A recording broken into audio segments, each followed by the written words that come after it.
Amics i amigues, novament promocionant aquesta biografia d'en Carles Acutis que ha escrit un servidor pel Centre de Pastoral Litúrgica.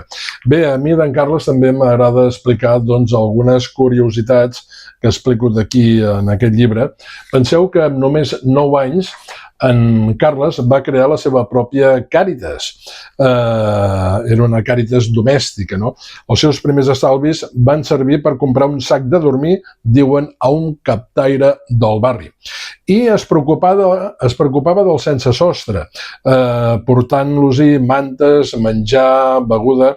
Agafava sovint la bicicleta i feia costat als pobres de Milà. I això era possible gràcies a la setmanada que li donaven els seus pares.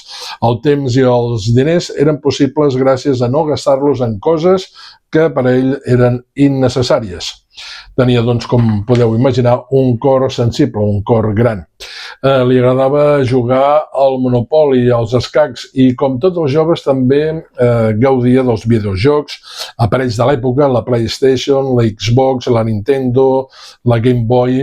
El seu personatge preferit era Mario Bros, i tot això en feia un ús responsable. És per això que es va imposar només jugar amb les consoles 1 hora a la setmana, generalment els caps de setmana. Li encantava la Nutella i els gelats, i com molt bé sabeu també gats, animals, una peixera que tenia. Series un bon amic, una bona amiga, Nica, d'en Carlo Acutis, d'en Carles.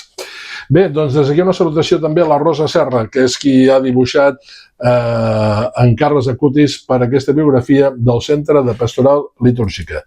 Que vagi molt bé.